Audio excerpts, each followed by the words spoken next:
Sir ఈరోజు మోడీ గారు చల్లపల్లి ఏదైతే రైల్వే స్టేషన్ ఏదైతే ఉన్నాయో 430 కోట్లు పెట్టి నిర్మించడం జరిగింది. ఈరోజు మోడీ గారు వర్చువల్‌గా చూసి దాన్ని ఓపెన్ చేయడం జరుగుతుంది. సో, ఇదొక మంచి సైనే సార్. ఇప్పుడు తెలంగాణకి ఒక మంచి రైల్వే ఈ ప్రాజెక్ట్ వచ్చిందని. నేను అంటుంది అదే సార్. కొన్ని స్టేషన్స్ ఇప్పుడు ప్యారల్‌గా డెవలప్ అవుతాయి. ఇప్పుడు మా ఇంటి వెనకాల ఉన్న బేగంపేటలో రైల్వే స్టేషన్ కూడా చాలా తీవ్రతరంగా, చాలా బ్రహ్మాండంగా డెవలప్ చేస్తారు. కారణం ఏంటంటే, ఇప్పుడు నేను అదే చెప్తున్నాను. జోన్ ఉంటే ఇక్కడ ఎందుకు హైదరాబాద్ డివిజన్ ఉంది, సికింద్రాబాద్ డివిజన్ ఉన్నాయి. మీరు రైళ్ళన్నీ సెగ్రిగేట్ అవుతూ సికింద్రాబాద్, హైదరాబాద్ నుంచే కాకుండా కాచిగూడ నుంచి కూడా స్టార్ట్ అయిన ఉదంతాలు చూసి ఇప్పుడు లేటెస్ట్గా Lingampally, down the line Cherlapally, కొన్ని బేగంపేట, కొన్ని ఉప్పల్ స్టేషన్స్, ఇలాంటివి కొన్ని ర్యాండమ్గా విత్ బ్యూటిఫుల్ పేస్తో డెవలప్ అవుతున్నాయి. ఎందుకంటే గ్రేటర్ హైదరాబాద్ రేడియస్లో ఈ జోన్కి సంబంధించిన హైదరాబాద్ సికింద్రాబాద్ డివిజన్స్లో ఒక వ్యాస్ట్గా డెవలప్ అయిన కొన్ని స్టేషన్స్ని కనుక మీరు ఇచ్చేసుకోగలిగితే డౌన్ ద లైన్ కొత్త ట్రైన్లు రావడానికి ఇప్పుడు వందే భారత్ ఎక్స్ప్రెస్లో 400 పైచిలుక దేశం మొత్తం మీద ప్రామిస్ అయ్యాయి. ఎనీ ప్రాస్పెక్ట్లో తెలంగాణకి ఇంకా నాట్లేస్తే ఇంకో 10-15 వందే భారత్లు వస్తాయి. సో ఇవన్నిటికీ ఒక స్టార్టింగ్ పాయింట్స్ ఇవన్నీ క్రియేట్ అవ్వాలి కదా, ఏ 2-3 కాదు కదా. సో అంచేత ఉధృతంగా కొన్ని స్టేషన్స్ డెవలప్ అవుతున్నాయి. అదృష్టానికి చర్లపల్లి, నాకు తెలిసి అతి దగ్గరలో బేగంపేట, గతంలో లింగంపల్లి, అలా అభివృద్ధి సంతరించుకుంటుంది. అంతకన్నా ఓకే. కానీ తీసుకెళ్ళి అదాని పెడతారనే పెద్ద బాధాకరమైన విషయం. లైన్లు తీసుకెళ్ళి అమ్మేస్తున్నారు రైల్వే అంబానీ అదానీలకి. ఓకే సార్, ఇప్పుడు తెలుగు సభ ఏదైతే నిన్న జరిగిన ఈవెంట్లో సీఎం రేవంత్ రెడ్డి గారు మాట్లాడారో, ఏదైతే ఆంధ్ర తెలంగాణ అని చూడకండి, ఏదైతే తెలంగాణ ఆంధ్రాకి పోటీ కాదు, ఆంధ్ర తెలంగాణకి పోటీ కాదు, తెలంగాణ ఆంధ్ర రెండూ కలిసి ప్రపంచానికి పోటీ అవ్వాలి అని రేవంత్ రెడ్డి గారు మాట్లాడడం జరిగింది. దానిపైన మీరేమంటారు? ఒకటండి, దేశం మొత్తం మీద 16-18 కోట్లు ప్రపంచం మొత్తం మీద ఉన్న తెలుగు వాళ్ళు ఒక డిఫరెంట్ పేస్తో పనిచేస్తూ ఉంటారు. ఎప్పుడు తెలుగు ప్రైడ్ అన్నది ఎప్పటికైనా మనం పరిరక్షించుకోవాలి.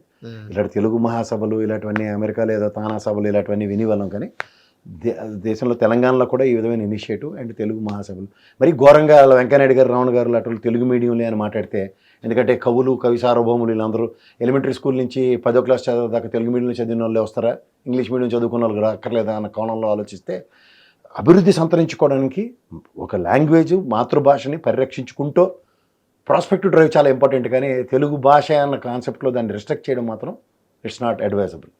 ఎందుకంటే ఎంతోమంది మహనీయులు, ఎంతోమంది చరిత్రకారుల్ని సృష్టించిన తెలుగు గడ్డకి తెలుగు భాష ప్రాధాన్యం. ఇప్పుడు నేను కూడా ఉన్నాను, ప్రొఫెషనల్ చార్ట్ అకౌంటెంట్, నేను లా చదివానని, కానీ తెలుగు భాష నేను మర్చిపోలే కదా.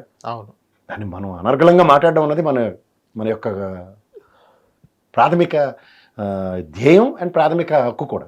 సో మన హక్కుని మనం కాపాడుకోవడం, దానికి మనం ఇంగ్లీష్లో చదవకూడదు, ఇంగ్లీష్ మీడియం అక్కర్లేదు, ఇలాంటివి మాట్లాడడం సముచితం కాదు. ఎందుకు అంటే మీ పిల్లలు మిగిలిన అందరూ ఏం చదువుతున్నారో అందరికీ తెలుసు. అవును, కానీ నేను ఆ దరిద్రానికి యాంకర్ అవడం, కానీ నిజంగా రేవంత్ రెడ్డి గారి పేరే మర్చిపోయాడు. అది చాలా బాధాకరమైన విషయం. ఎందుకంటే రేవంత్ రెడ్డి గారు ఈ స్థాయిలో ఇవాళ ముఖ్యమంత్రి గారిగా ఎదిగిన విధానం ఎవరికైనా సరే ఒక biggest lesson. Aim big and reach that goal in a span of no time అన్నదానికి రేవంత్ రెడ్డి గారు ఒక చరిత్రకారుడు. ఆ విషయం yes, is an inspiration for anybody. Youth అన్నవాడు కాబట్టి రేవంత్ రెడ్డి లేటెడ్ ఇన్స్పిరేషన్ అవ్వాలి గ్యారంటీగా. It's not an ordinary thing అండి. ఓకే. అలాగే ధ్యేయానికి కేసీఆర్ గారు చూడండి, ఆయన నమ్మిన సిద్ధాంతానికి కట్టుబడి సంకల్ప సిద్ధి ఉంటే ఆయన ఏం చేశాడు, రాష్ట్రం సాధించుకోగలడు 10 ఏళ్ళు ముఖ్యమంత్రి. ఇలాంటి మహనీయులు ఉన్న గడ్డ కింద దీన్ని అభివర్ణిస్తూ చరిత్రను ఎలా శాసిస్తున్నారు అన్న దగ్గర, కళ్ళ ముందే నిలువెత్తు నిదర్శనాలు ఉన్న దగ్గర, దేశ ముఖ చిత్రాన్ని మార్చిన మహనీయుడు, మనందరం గర్వించదగ్గ ముద్దుబిడ్డ పివి నరసింహరావు గారు ఈ జన్మభూమి కర్మభూమిలోనే పుట్టాడు ఆయన. సో అంచేత అలాంటి మహనీయుల్ని పుట్టించిన గడ్డలు, ధైర్య సాహసాలకు అతీతులైన అల్లూరి సీతారామరాజు గారు ఇలాంటి మహనీయులను కూడా చూసిన ఈ గడ్డకి తెలుగు భాష యొక్క ఔన్నత్యాన్ని కాపాడుకోవాలి.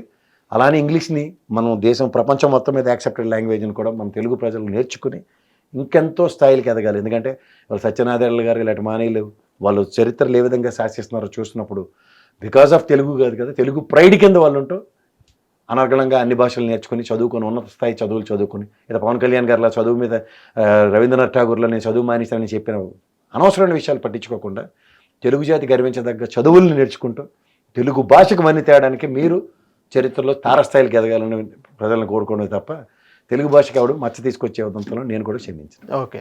సార్ ఏదైతే F1 ఈ కార్ రేసింగ్ ఏదైతే మొన్న జరిగిందో, అది కేసీఆర్ గారి హయాంలో ఏదైతే జరిగిందో, సో 600 కోట్లు అయితే అదే 550 కోట్లే వాళ్ళకిచ్చారని, ఇంకోటి ఏంటంటే 50 కోట్లు ఏదైతే మనీ లాండరింగ్ జరిగిందని ఈడీ అనేది చెప్పడం జరిగింది. ఈరోజు ఫస్ట్ టైం ఏసీబీ విచారానికి కేటీఆర్ గారు రావడం జరిగింది. ఇంకోటి ఏంటంటే కోర్టు ఏం చెప్పిందంటే అరెస్ట్ వారెంట్ వచ్చే వరకు కేటీఆర్ గారిని అరెస్ట్ చేయొద్దు అని చెప్తుంది. ఇంకోటి ఏంటంటే కేటీఆర్ గారు అరెస్ట్ అవ్వబోతున్నారా అని పెద్ద క్వశ్చన్ మార్క్ అవడం జరుగుతుంది. జరగదు అది. ఓకే. ఫస్ట్ థింగ్ జరగదు.